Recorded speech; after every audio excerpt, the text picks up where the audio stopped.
Hey guys, what is going on? Scratch that. I don't give a shit. Beast here, coming at you with everybody's least favorite series, which will be our Struggle into Masters, which is basically a series where we just look at a few games to see what we did right and wrong and how we can improve. Now, on our first game of our road to demotion, because we were doing very poorly in the previous video, we pick Veigar because we get put into the mid lane, and I was really tired of playing Annie and Malzahar just because I felt like I never did well on them, and there was only so useful I could be, and I was really only using their base skill potential, which is basically just clicking R on Malzahar, and the same thing with Annie. Now, this was a very boring game, especially in the early game, because I was against a Cho'Gath in the mid lane, so I didn't really know how to abuse my lane, so nothing really happened, and I just farmed until they all tried to dive our Jax, and then we killed them all. Now here, I made the Dragon Call because I thought we would be able to get it, but then it turns out that Jax was top, and for some reason this just didn't register in my mind. Most likely because I have brain damage, so that causes my whole team to die, and then we also lost the dragon, and I get caught out here just because I'm retarded and I didn't think Cho'Gath would flash on me, because in my small, feeble mind, it's just inconceivable that somebody would use summoner spells to kill me. So I end up dying there. But we do get a nice pick on the Garen just because Garen's a very immobile champion. And I actually kind of did very well this game on Veigar,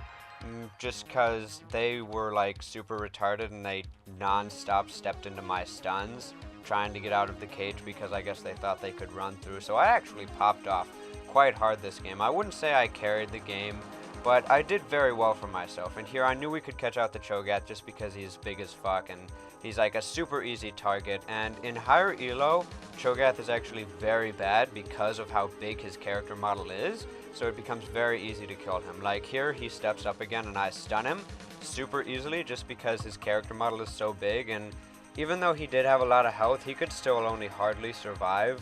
my full combo. And here, we just stayed way too long, but we actually didn't get punished for it because Janna was really good, and Vayne could also kite to a decent standpoint.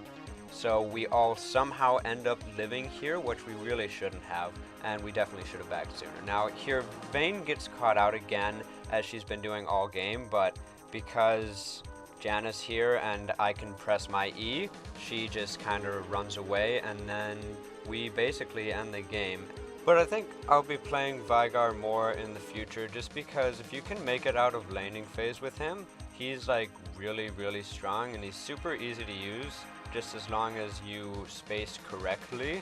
and can press standard buttons. But anyway, we get 16 LP and we get a free win, so I don't really care that I had to play Veigar, and it was actually kind of fun doing so well in the mid lane. But in our next game we play Nautilus because we're going back to boring ass tanks, and we get a gank from Kha'Zix here, so that gives us pretty much a free kill on the Trundle. But I knew that Cho'Gath was coming up to the top lane, and I thought that Kha'Zix would run into the brush and then I would be able to protect him, so I didn't ping that out. But I guess he didn't realize it, and I should have definitely just said something in chat or pinged. But I walk back to lane and then I get caught out here because Cho'Gath is a piece of shit and he wants to camp me for some reason to get the Trundle fed, which if you're camping a lane to get it fed, it's really a lot better to camp a lane that can carry hard, because Trundle is not a champion that can hard carry a game just because he's very single target damage based and there's not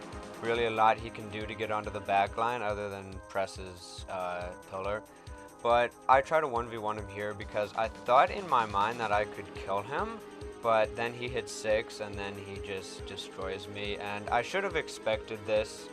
and I shouldn't really die to this kind of stuff because this is very basic stuff that I know. So I'm really just going to try to work on that in the future, just not dying to such stupid things. But here, Kha'Zix comes in for a gank to kill the Cho'Gath and get some revenge, but then Trundle TPs and turns on him, and since I don't have any cooldowns up, I know I can't save him, so I just start walking to the tower, but Trundle did flash, so I guess it wasn't horribly unworth. And then I miss a hook on Viktor here, which would have won us this fight super hard, because that would have not only put me on top of Viktor, but very close to Soraka, who I could have gone on. And then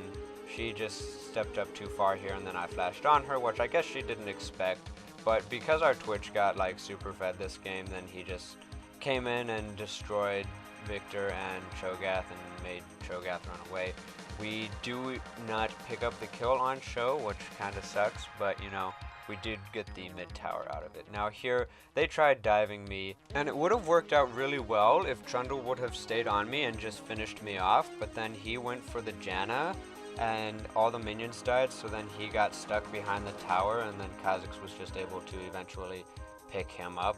And this is a really just stupid play by them, because this could have turned out so well for them if they just would have all done the same thing. But a little later, we call for the Baron, and I flash over here just because I really want to kill the Victor, because I know he's got a massive amount of damage that he can do to our Twitch, who is our carry right now, and definitely the most relevant and useful person on our team.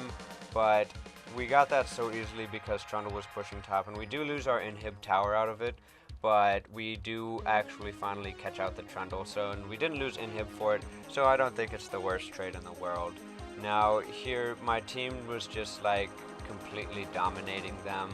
so they kind of just surrendered, and we win the game and get our free LP. I think that they still could have won this game if they just would have focused a little harder, and maybe if Cho'Gath would have ganked somewhere more useful, but that puts us into our series and that much closer getting back into D2 because it was too fun dropping out. Now, in this game, we were against a Malphite, and we actually died to him once in lane, but that was more or less because of Cheese kill that he got on me, and a lot of this game was actually just very poor positioning by my team, because like dodging a Malphite ult is really easy in my mind, and I do it a lot of the times, but I guess my team just doesn't see when he's ulting. But Elise tried to take the Rift Herald with me, which was her call, not mine, and then I end up dying for it because I basically suicide for her. But then there's a little skirmish going on in the bot lane, and they thought they caught out the Fizz, I guess, and they tried to ult him as well, which was really stupid on his part. But then I TP in and I just go right on the Draven because he's definitely a lot of their damage, and Anivia is basically the rest, and since I was just zoning Anivia off, then she could never get into the team fights. And if you're ever Anivia in this position, you really should just run away, because there's no way to get past a Nautilus unless your team can kill their team's tanks before you, because everybody's had those games where they play tanks and the entire team just runs past them to go kill their team, and the only time that really happens, and that can only work, is if like the Sejuani was really fed and he could just sit on the back line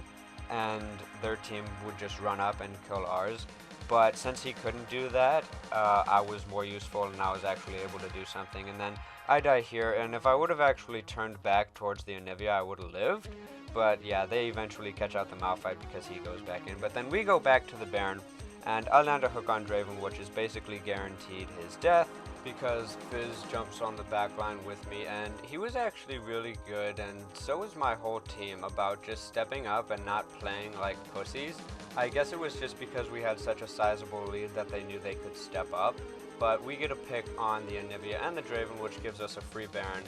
And here, this is kind of an awkward fight just because they had a lot of AoE, but they used it so poorly and were just so scared of us that they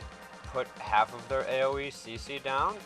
but then they didn't put their damage down, and because of that, Fizz just jumps all over them, and we completely destroy them. And because we have Baron, we basically just push him and end the game, and that puts us at 1-0 in our series. Now, I think that this game could have gone a little smoother, but I guess it didn't really matter in the end because a win is a win. And in our next game, we play against a Jax, and he was actually really bad in terms of laning because he let me bully him out a lot in the early game, and there you saw I just got a solo kill on him, but then a little after that, I get caught out by the Rek'Sai because I stayed too long. And here we get a pick on the Rek'Sai with Gragas because Rek'Sai just thought that I was an idiot and I used all my mana. But because I am a master baiter, then he fell for my bait and I was able to use my master skills on him.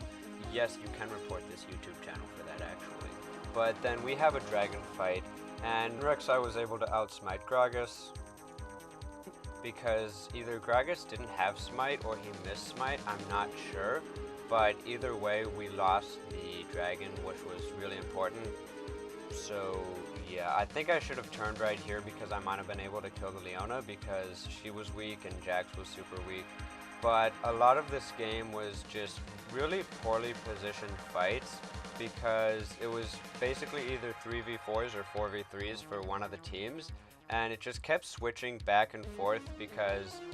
one team would like get 2 picks and then we would start chasing like we are now, and we would just not back out and group as a team, which I think if we would have, we actually would have had a pretty good shot to win. But because grouping is one of the hardest things to do up in higher elo, it kind of just goes back and forth until eventually they scale past us because they have a Draven and we have a Miss Fortune. And I don't really know why anybody would play somebody like Miss Fortune in this meta, because what it is right now, it's all about crit AD carries such as Twitch, Tristana, and Draven, etc. And to play a caster AD carry like Miss Fortune or Ezreal is just really poor and really stupid, and you really shouldn't play such off-meta stuff in terms of playing it in the bot lane, because bot lane is such a crucial role to the game. And really the only reason that I can play something stupid and off-meta like Olaf top is just because I'm good enough to be relevant on it, just because of how off-meta it is, and I can basically win with it. But here we have our last fight because they were taking the Baron, and then we tried to stop them, and then we obviously died because we're so weaker as a team in the later game, and we basically just lose off of that, which puts us at 1-1 in our series. But that is it for today's video, guys. Hope you enjoyed it. If you did, don't forget to like, comment, and subscribe, or unsubscribe from this YouTube channel, which is probably what your counselor or therapist would recommend. But until next time, guys, I will see you in my next video.